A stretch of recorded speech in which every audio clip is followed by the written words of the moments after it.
What's up, Hackstab Slash? It's your boy Hacky. This dude right here is just Justin. I answered it What's for him up? because we're gonna get the ball rolling. He's creeped out right now because he is getting a full-on eye exam by Hannah Montana. Seriously, I know that only makes sense if you're watching us on YouTube. The background is kind of terrifying. I'm not gonna lie, it's a little freaked out, but I guess we'll talk about what movie we picked, and I'll start by saying it was Sean's turn to pick, so I had to pick the criteria for Sean to pick a movie. I thought it was kind of creative. I said, hey, pick a horror movie that has a person's name in it. Tons of great choices. And Sean, what did you pick? I picked The Possession of Hannah Grace because I had never seen it. While I was looking for movies that had people's names actually in it, there was quite a few movies that I was like, oh, well, we've seen this. And I was like, let me try to find something a little different. So I actually did watch the trailer of this going in, and I was like, this looks a little spooky. I could fuck with it. You know what I mean? Let's All give right. this a chance. Yep. I kind of shut it off halfway through the trailer because I was like, this movie seems kind of good. I want to give Yep. it a chance. I want to give it a fresh perspective going in.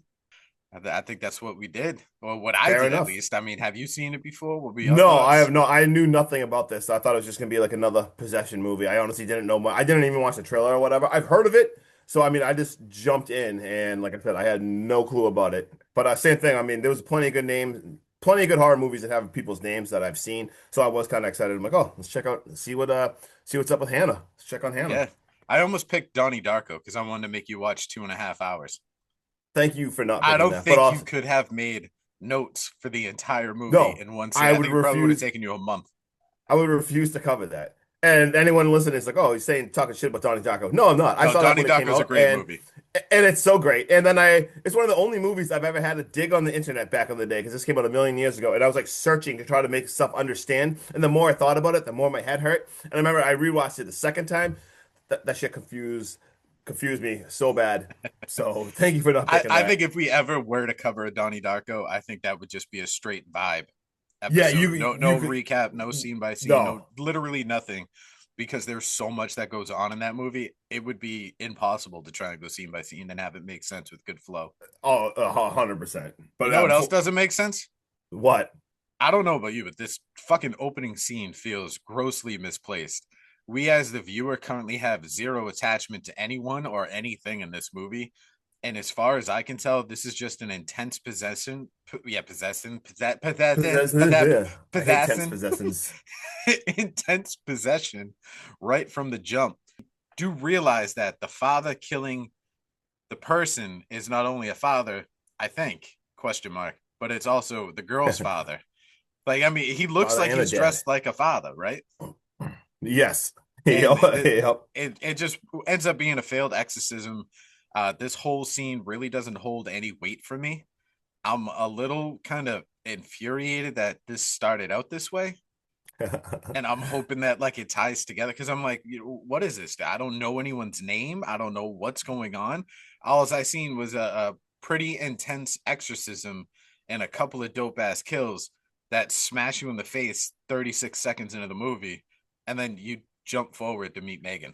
Dude, no, it was confusing. The dad suffocates the girl with a pillow. Like Yeah, that was like kind of intense. you would Like, feel way more attached to the scene if you had background or understanding. And I well, was I just figured like, it was what? gonna. I thought it was gonna. So I thought it was a cool opening, but I thought it was gonna be all of a sudden like a month. Like it was gonna flash to like 1 week earlier, and we're gonna see the story of Hannah. Yeah, But I'll let you continue talking in a second. But yeah, I was confused just because that was a bad. I thought it was good, but then all of a sudden it says 3 months later, and we meet Megan, who was not Hannah. I was like very confused where this movie was gonna yeah. go. But you can keep. I thought maybe she was Hannah. That I I did thought, too. all I didn't right, know who this person was. I was like, yeah. oh wait, yeah, that was very confused. But sorry, you Then can your keep brain going. would start clicking and going in that direction. Or even if you carried that story and you were like, hey, like she's not really dead, and then it like jumped forward or something like that. But it just looked like it's an emotional scene that was just, I think, misplaced. It wasn't Yeah. bad acted. It wasn't badly shot. It wasn't nothing bad about it. I think it was just misplaced. But like you said, we meet Megan Reed, who is our overnight morgue worker. It's her fresh start. She's looking for a new beginning. She's trying to rebound on this thing we call life, Justin. I don't know Let's go. if you've ever had to do that, but it can be pretty tough. And where? What And city is she in? Shout out Boston. Let's yeah, shout out Boston, dude. go. He got the 5-star fucking, yeah, fives. Oh my god, dude, I am a mess today. I am a mess today. I'm gonna stop. Yeah, anyone who's watching, once again, that makes sense. That I was hitting the Five spoked B on my stars. Shut chest the for the fuck up. Boston Bruins. I don't know what Sean's talking about, but keep going. Oh man. Oh, Patriots is Super Bowl Sunday. Welcome back. It is. See, we're all amped up. It's Super Bowl. We're in Boston, Massachusetts. We're not in Boston, but we're in Plymouth and Middleborough. So let's go. Oh yeah. But like I said, Megan, this is her first overnight as a morgue worker. She's just looking for a fresh start on life. Um, I don't know about you, but when she finally gets into this morgue, settles down after like the boss man shows her the ropes and all that shit. Um, bro, this scared the shit out of me. I fucking my heart jumped. Hmm. The doorbell buzzer thing for like and the EMTs and all that shit to bring Yeah, to her a let him in. body. Yep. This place is dead quiet. You could hear a Oh. raindrop outside, not inside, like a faucet leaking. I'm talking like a single drop outside. There is gigantic, what feels to me like cold ass concrete walls. This is like a giant prison cell.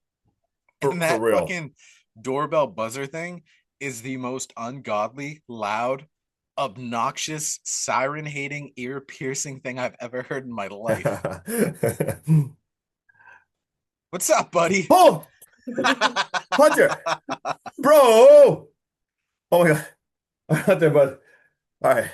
Bye, All right. Steely. See you later, buddy. Make sure you shut that door. I'm so sorry. I thought that But thing just came alive. Go ahead. I got she's kind of doing her intake, she's doing the fingerprints and all that shit, and I'm like, all right, this is just gonna be a routine job with the copious amount of corpses around her. And I was like, never mind, dude, it's night one, and she's already having nightmarish flashes all over a routine traffic stop that got her partner killed. Mhm. This causes her to resort to like alcohol and pills to numb the pain. Turns out she actually got this job by someone in her AA that was like helping her out, that also works at the hospital, that does overnights, and talked her into it. So you Yep. start feeling more for Megan, learning her backstory and why she's here. And so she gets through night number one. And I'm like, I don't know if this job's for you. You've been there less than 24 hours and you're already struggling. Like Get out. maybe get out while you still can, and Get like out. just relax. But she's got inner demons that she's battling, and she wants to prove some shit to herself. So she goes back. She goes in for night two. Night two is way worse than night one. Yeah, she might be used to like the buzzer, but she's not ready for some crazy ass dude banging on the door saying he works there. He forgot his security, his badge to let him the F in. Like, he's going nuts. But she does call security, and these two Nimrods sound like they just don't care. She gets another buzzer. She goes back downstairs, and she ends up breaking the rules of this whole job, which is you never leave the premises. She leaves the premises to help this guy, Randy, who's a solo EMT tonight because his partner's got strep. He's like, you just help me bring this body. He's like, I can't get it out. It's stuck. So she does be a good person. You know what I mean? Nothing wrong with him. But when she does this, we see Homie get in the elevator and go upstairs, the one that was banging on the door. Yep.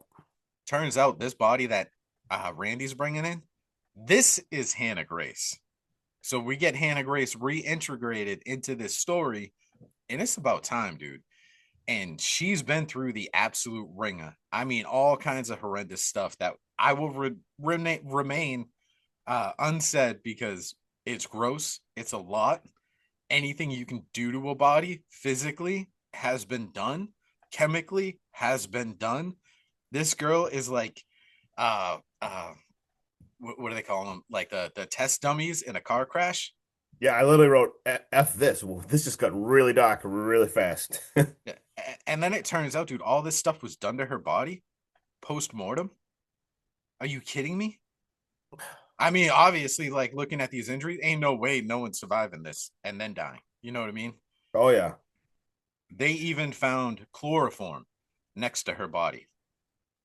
Who uses that on a dead person? Dude, crazy.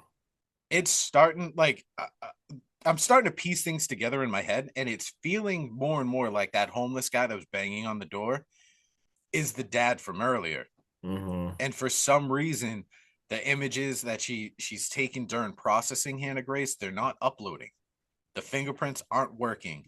The scan machine isn't I working. was just gonna say, can I I take my res? literally, I right now, dude, my next set of note is Cue the yellow warning flags because her fingerprints won't even load. Yeah, all right. So my notes, same thing. So I literally wrote red flag at the red flag. I don't have enough to throw because, like you said, that won't work. Everything is short circuiting. Her fingerprints won't load. Like there is like jars breaking. Every single thing you could possibly imagine is just going wrong. And we see just like the computer's not working. And like we see she gets the license and you see like it's Hannah Grace and you're like, "Oh my God." But then she looks at her eyes. Dude, the eyes aren't even the same color. Like what is even and then a fly? The fly lands on her eye and Oh, just oh, that's got to be an exorcism nod. yes. And then like she's got the visions of all of a sudden like all these stuff flying out of her. You can't even tell what's real now or what's in like this poor Megan's head and stuff. You're like, holy shit, not good at all. That And should be an omen because if my memory serves me correctly, whenever you've seen like a horror movie that involves any one of the four horsemen of death, yeah, those flies represent one of the horsemen, which is pestilence. yep, I'm pretty sure that's like a hey, get the fuck yeah. out of there, All bag the and tag this shit and go. It's only all the night red number two. flags. You're still green. Speaking of bag and tagging, because all of a sudden she leaves now, she calls for help, and we see that the body is she's gone, and she's running through this creepy ass hallway that Sean already explained about how just this building is like a prison, and you see the body is being like dragged away. You just see like her drag, and you're like, holy shit! She calls security. She ends up getting attacked by that mystery dude with a knife, and this guy is trying to destroy the body like by burning it in the I forget what you call The the incinerator. incinerator. Like It's well, whole it's their the version of cr- a the crematorium. cream exactly. And holy shit, the security ends up catching him. Dude gets arrested, and he's yelling like warning. He's like, "Destroy the body! Like she's not dead." And and then after all this, so like this guy gets dragged away. He gets arrested. I wrote, "She's effing alone after that." Like, can Yeah, you give me no one. more They're red? gonna leave her. So Are you that kidding me? all just happened. That just happened to your day. That's the most messed up shit that's ever happened. The red flag, and then she's just Dude, like, your "I'm gonna boss continue." even asked you. Your boss had he didn't show up. He Yeah, gave you a phone call and was like, "Hey, do you just want to go home?" She says no. Bro, I'm taking that out. I was already contemplating before this happened, calling right. your ass and being like, "Hey, I got explosive diarrhea. I need the night off." Yeah, I'm pretty sure anyone would get sent home after all this shit just happened. But she's literally left alone. All the red flags. We see the more doors opens. We see like I wrote, is this her boyfriend? Something calls her, and we see behind her, Hannah ends up. Dude, she Oh starts shit! I just moving.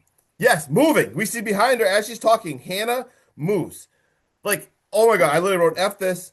I'm out. And she sees Hannah like breathes. She literally is like, like makes a crazy sound. I mean, at this point, poor Megan. And no, Oh, oh, you can't do. I mean, logic tells you like, yes, dead bodies exhale like gases and stuff. Like right. they'll burp, they'll fart, shit like that. Um, but I think at some point they figure out she's been dead for what 3 months. Exactly. Because she tells Lisa, her coworker, I who's got the a one that small helped little her. note. I'm like, yo, I'm like, she kind of looks good for a 3 month corpse. Oh my Like God. she's not decaying, she's not rotting, she's Well, not that should bloated. probably be like I don't have any red flags left, but that should be it. And that's like I said, she literally tells Lisa, like, hey, I like you said, like she's like, hey, I saw her breathe.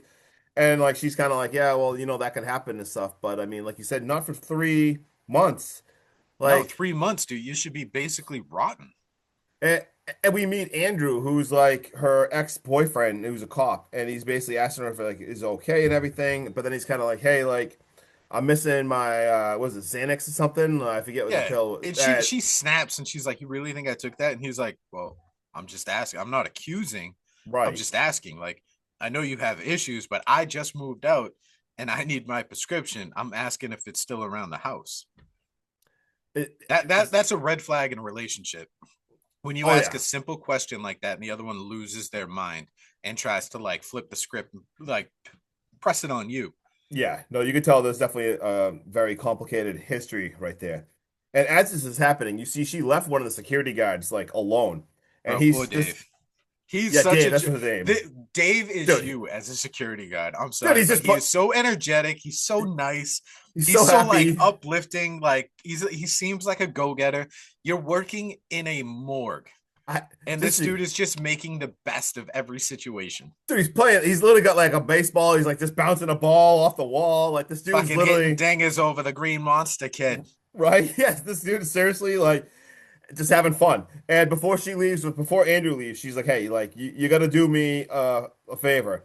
And as this is happening, you do see like Hannah is freaking out and like her shadow. She's like a shadow person running around. But she asks Andrew to run Hannah's prints, just to check, double check, because there's like all the red flags we talked about earlier. And he's like, "Yeah, yeah, yeah, I can do that for you."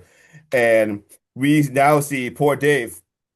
He opens like weird stuff's happening for Dave. Like he's getting Don't open absolutely that drawer. Do not open that drawer, bro. Do he not open that goes drawer. and opens the friggin' door of like where the body is, and he literally looks in. She grabs him. Dude, he gets levitated again. He is getting, I don't even like flying through the actual air, flies him into the body door and closes it, and he is just gone. Holy shit, that actually like you said, I felt so bad for Dave right I here. felt so bad for Dave. I mean, this dude was just a good dude, and this is what happens. Oh, You died a miserable death that while Megan was shixting and freaked out by the rubber band ball that was just bouncing around.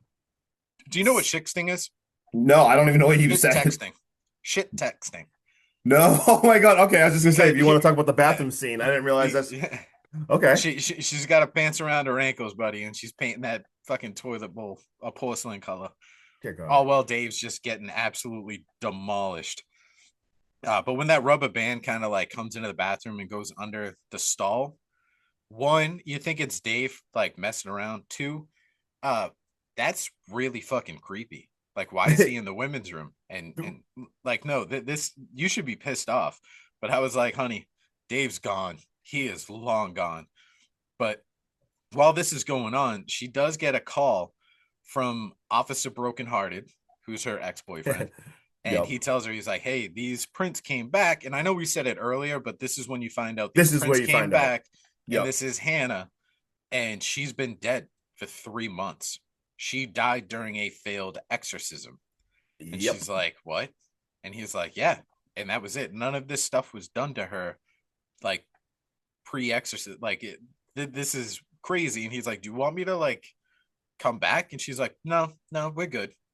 And before you can keep talking, but I just want to write. But the one note I wrote in the scene, I wrote, "Okay, leave. That is red flag 167. Get out and leave right this second. Holy shit!"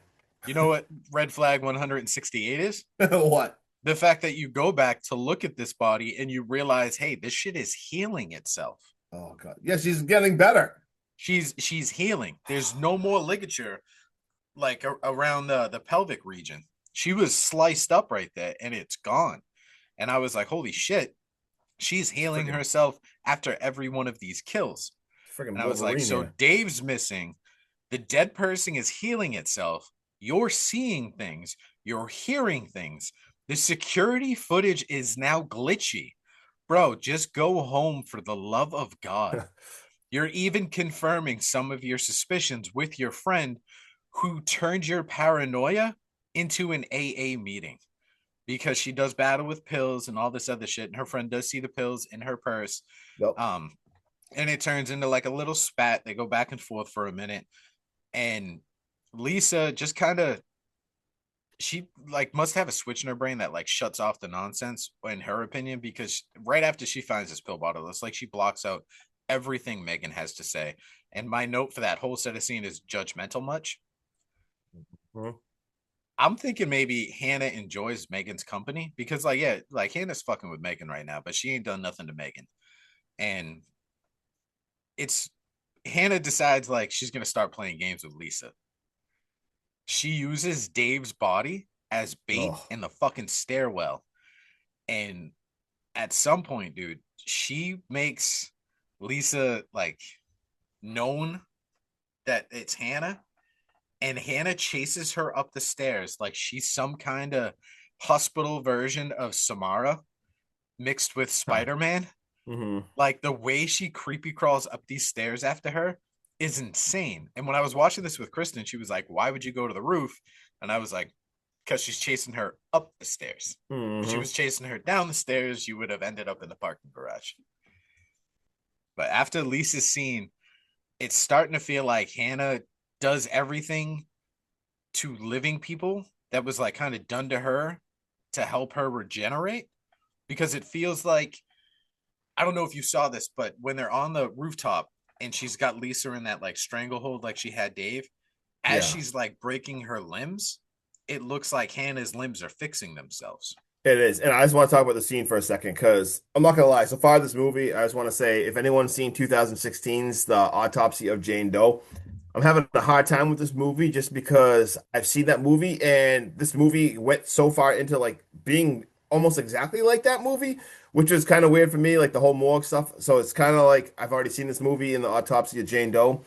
But that scene on the roof was so amazing, dude. The red lights from the roof flashing, like she like levitates her and has her in like the Christ pose up there. Like that scene was It's absolutely so good. insane. It was 10 out of 10 that scene. It was like beautifully shot in like the most demonic, creepy way. Like, oh my God, I love that scene. This scene really stood out to me in this movie. I just had to say that because I love that scene. So after that scene, obviously Megan still doesn't know that Dave's dead. She doesn't know that Lisa is now dead, but she does see a familiar face who comes by with another dead body. Let's go. EMT Randy stops by, and Megan starts to run her theories by him. And again, someone she's looking to talk to kind of detours the subject, and it turns out Randy is also an alcoholic because he wants to know why she's there, why she's working the third shift.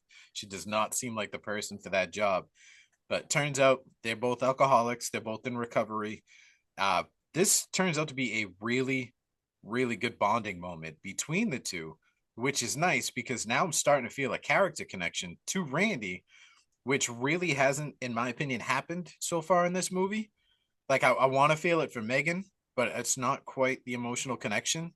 But I'm starting to feel it for Randy. I don't know if you felt that way. Yeah, a quick analysis real fast again talking about this movie. Like I said, a lot of this movie reminded me of The Autopsy of Jane Doe.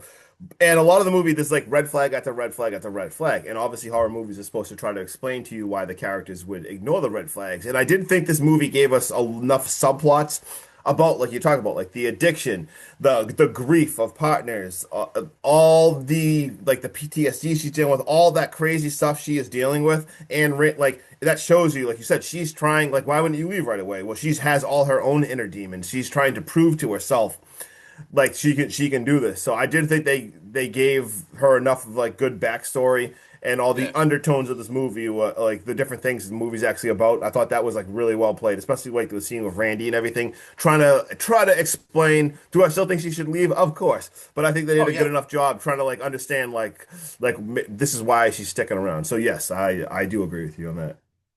Megan needs to get some shit off her chest because after this conversation with Randy, she feels, I think, way better about her situation and mentally has a better grasp on everything that's going on around her. Obviously, not with Hannah because that shit's intense. I'm talking about Yep. everyday life. So Hmm. she does call Andrew her ex and she's like, hey, I do have your bottle of pills. I haven't taken any. It was more of a comfort thing. Like, if I held on to them, maybe you'd come back. And I was like, all right, now you start to tug at my heartstrings. I'm feeling for Megan. So Hmm. that whole, 7 minutes worth of character building between Megan talking to Andrew and then the conversation between Randy and Megan, I'm starting to invest in these characters. During the phone call, though, Hannah fucking sneaks onto this elevator. And while she's on this elevator, we see her regenerating even more, which is insane. Her next victim, the second she got on this elevator, I was like, fuck you. Oh, Because I I know know. you know where she's going. Oh God, yeah. And I was like, her next victim is going to be Randy. And this one fucking bothers me. Randy's the good guy in all of this. I wanted him to make it till the end. Maybe a final boy, if you will, like someone that helps solve everything at the end and gets out unscathed.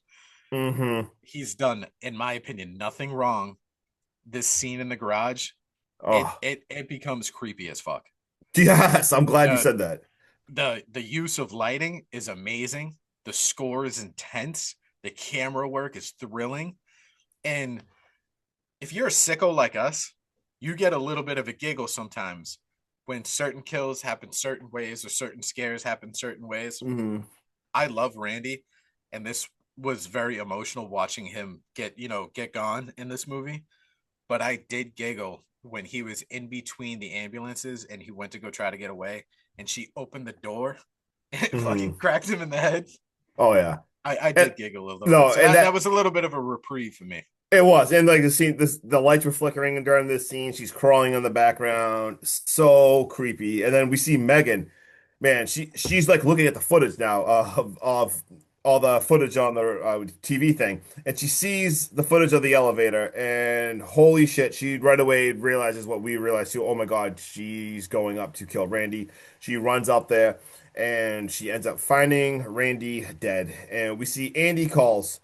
And he's like, hey, the guy that was being transported, like, killed the other officers that was transporting him earlier that got arrested, and he is on the loose. So you're like, Fucking psychopath. holy shit, like, they're already dealing with enough, and now that dude's loose again. But maybe that could be a good thing. I don't even know, but because all of a sudden, boom, who's there? The guy's there, and he ends up grabbing Megan and finds out that this was Hannah's dad that we talked about earlier. He starts telling Yeah. her everything. Cue the monologue drop. Exactly. He explains all everything, but luckily Megan has been through enough. So guess what? Megan believes him. Like she's seen enough shit tonight to be like, okay, I completely believe you. Like he's trying to save people. We need like the friggin' demon stayed. Like we understand what's going on here. And now we see the body is disappeared from the mortuary and killed more people. They have to burn her. So you're like, holy shit, like, all right, well, they got to get her to the damn incinerator. And this demon, man, this thing ends up, they're trying to put her in to, like, burn her. And no effort, this thing screams and ends up sending the dad into the fire. So, like I said, Dude, they're I trying would to have stuff. shit my pants, Justin, if this took like a horror comedy turn Yeah. and she just looked at him all possessed. Because you know how demonic possessions, they can say some crazy shit. Oh, yeah, yeah. If she lifted him and was like, I'm gonna give you my secret blend of herbs and spices and stuffed his ass in the fryer. Oh my God. Because yeah, holy shit, like that poor dad. And Andy pulls up now, and we see like she ends up crawling onto Megan. And Andy's looking for the friggin' flashlight while Megan's hiding. And as Megan hides, she sees all the other dead bodies. And we see Andy. Can I stop you real quick? Yeah. So when they're talking about the demon's eye color, the Yep. dad says like that's the mark of the beast, like that's the mark of the Mhm. demon. But he does this thing where he clenches his fist while he's saying it. Yep. I noticed that on a second rewatch, and what I also noticed is when she's on top of Hannah, Hmm. it gives the feeling that she's not trying to kill Hannah. Hmm. Hannah's not trying to kill Megan. Excuse me.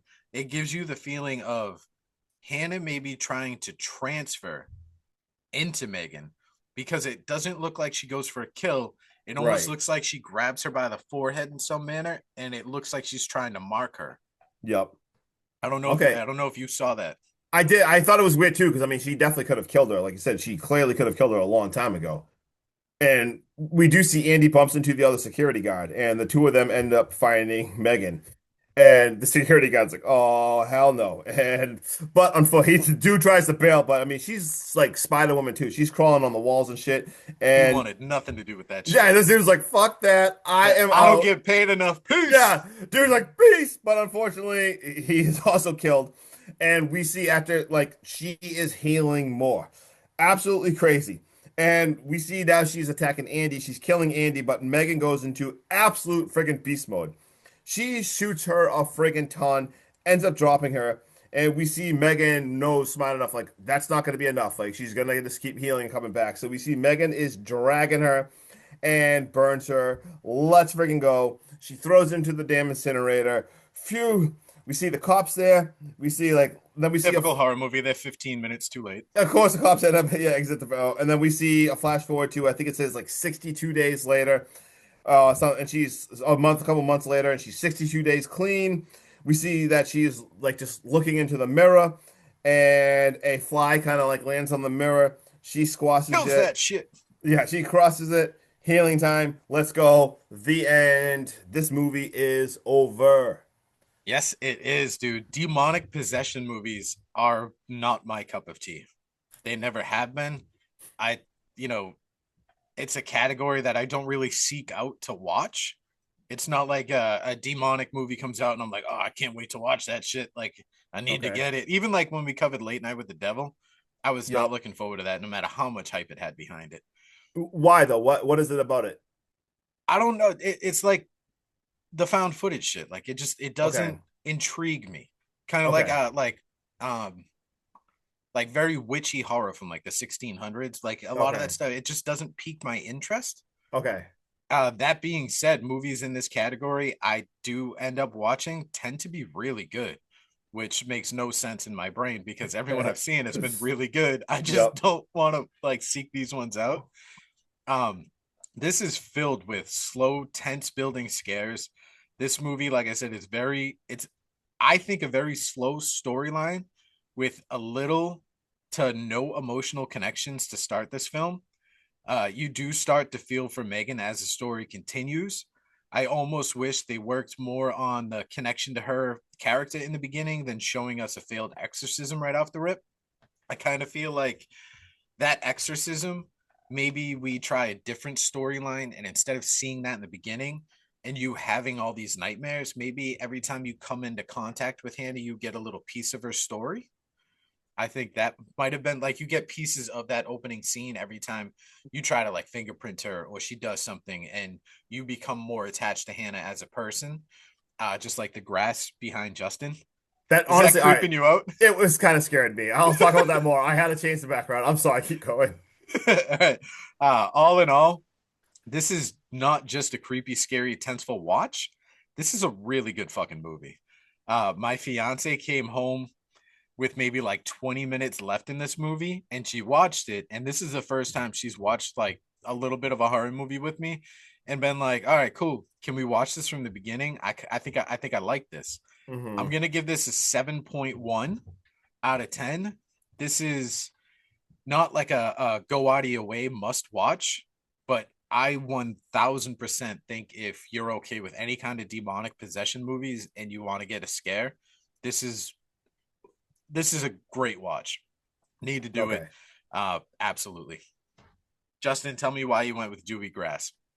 All right. So first of all, possession movies scare the shit out of me. I like believe into that shit way too much, and that actually like it's not a joke. Like it scares me in my soul.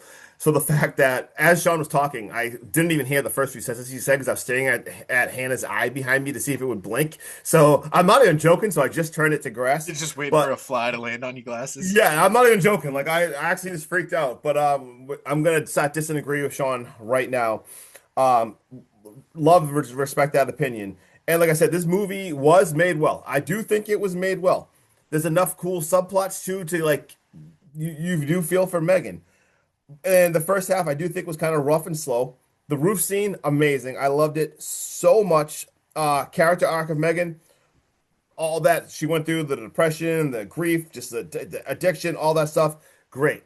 But unfortunately, I don't know if I'm going to ask Sean the big question after this. I still think this movie is kind of meh and super forgettable because I know a lot of movies take inspirations from, but dude, this movie, I feel like I was watching a rough draft of the Autopsy of Jane Doe. So here's the thing: Agree. if I did not see the Autopsy of Jane Doe that came out 2 years before this, I would rate this movie like an 8. I would be like, oh my god, that was awesome. The morgue was so creepy. Unfortunately, I've seen the Autopsy of Jane Doe, and this just felt like a rough draft of that. Like that movie had the morgue. It had what Brian Cox. I think the guy in it was like a named Emil Hirsch or something. It was so creepy. Like that movie was just almost identical to this, which I didn't expect because the first part of the thing you see an exorcism, and obviously, so I'm thinking it's more of an exorcism movie. But it just went so hard being like that. I give it like a 6, and I think that might be a little generous.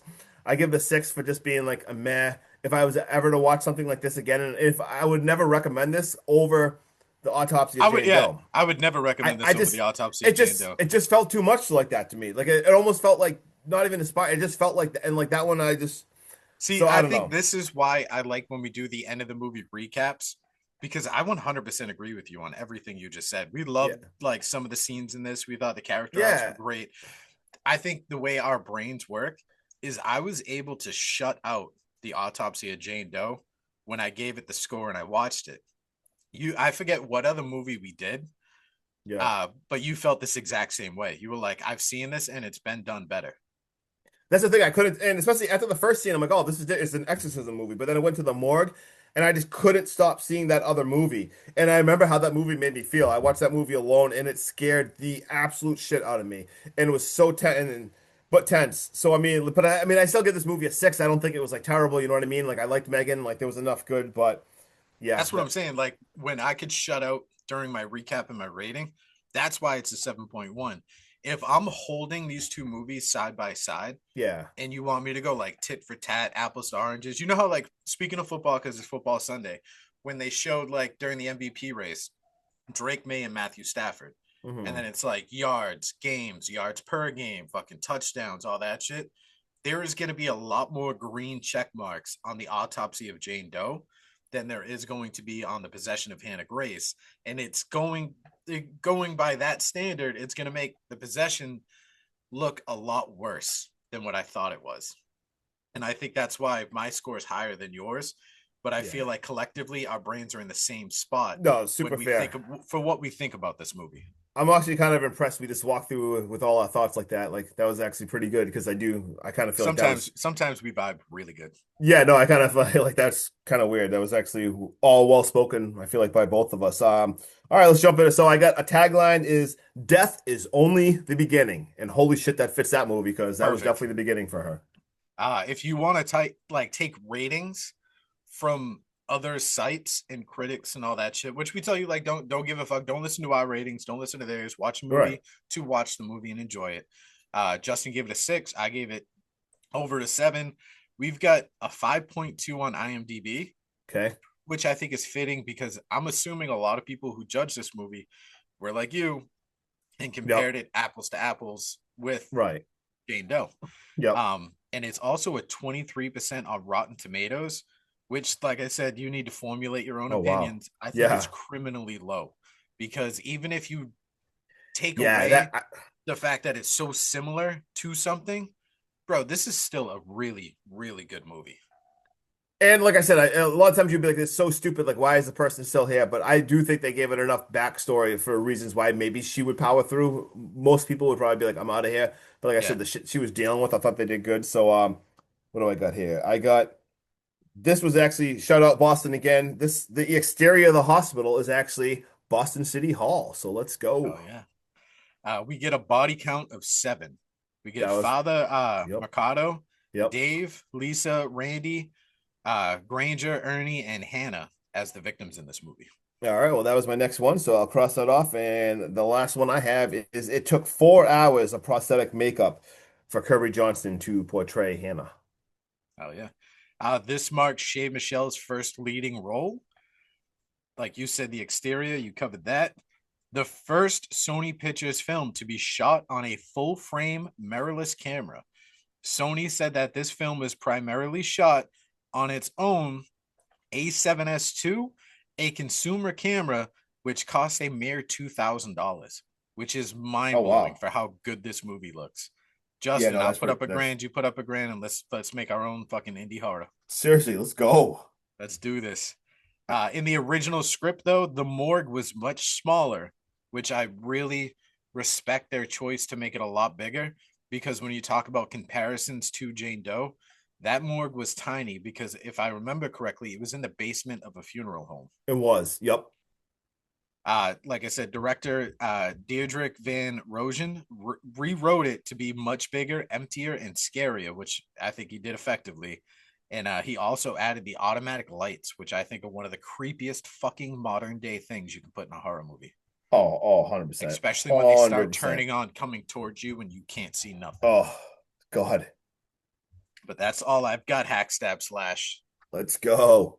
And next week, Justin, what are we doing? We are doing a sequel, Black Phone 2, or not? Or we're Yes, doing all right, we are. Gotcha. we're doing Good Black enough. Phone 2 next week, and I can't wait to watch this. All right. Heck yeah. Let's Hell go. yeah, we out, Hack Stab Slash. Peace.